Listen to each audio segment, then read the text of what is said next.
اهلا وسهلا فيكم. بالمهلي عمي. بالمهلي عمي. لك ابني ليش ما خبرتني انك جايب اخواتك؟ كنا امنا بالواجهه. عمي ابو فيصل. معلش يا عمي، معلش ابو فيصل، نحن من اهل البيت ما بدنا واجه. والنعم فيكم. عمي ابو فيصل بلا طول سيره عليك، نحن جايين طالبين القرب. لا سمعنا امرك اخي. يا ابو فيصل، نحن جايين طالبين القرب، بدنا نطلب ايد المحروسات المستورات من ايدينا الشباب الحلوين. ما فهمت عليك. طالبين ايد المحروسة المستورة صاحبة الصون والدلال كرزي، لا ايد اخي هلال. اخي كرزي الي مو لهلال. لا اله صاحبة الصون والدلال والعفاف المستورة كرزي، لا ايد اخي عامر. وطالبين ايد المستورة المحروسة صاحبة الصون والدلال والعفاف اختنا شو كان اسمها؟ هدية لا اخونا هلا. بقى شو انا؟ يا عمي معلش عمي، معلش، خذ وقتك، خذ راحتك. الشور شورة وشور المستورات.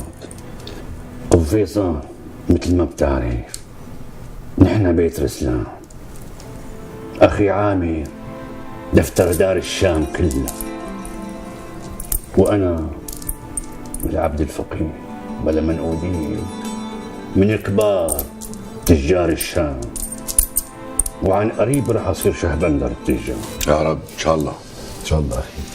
واخي هلال كبير تجار الخضره بالشام كلها، وصياد الطباخ المصياد. وعنا اخي هاشم. وينو اخي هاشم؟ ليش ما اجى؟ اخي هاشم بجوز يكون بالحضره. عذروا معه اخي، عذروا معه. عذروا معه. اخي هاشم كسار الصخور المعروف. شو قلت عمي؟ والنعم منكم واحد واحد. ان شاء الله جمعتين ثلاثه وبنرد لكم خبر. ايه شو علي؟ شو علي؟ خذ وقتك على راحتك، ما بيأثر ما بيأثر. ليك عمي ابو فيصل، نحن بنعرف انه اختي كرزه فايته بالعده. اخي كرزي مو بالعده. اختنا المستوره هديه فايته بالعده، ونحن مقدرين الظرف ومقدرين كل شيء.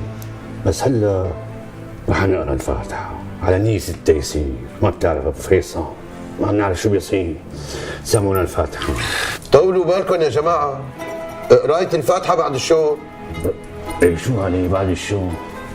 فوت خذ شغل وتعال، عم نستناك. قلنا لك جمعتين ثلاثه ان شاء الله وبنرد لكم خبر. ايه شو عليه؟ معناتها بنقرا الفاتحه على كل شيء، على نية الفرج والقبول، على روح سيدنا النبي صلى والسلام عليه. سمعونا الفاتحه. بسم الله.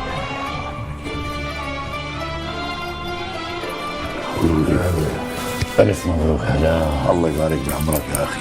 ما انبسطت لك بنعمة. الله يخلي لنا اياها.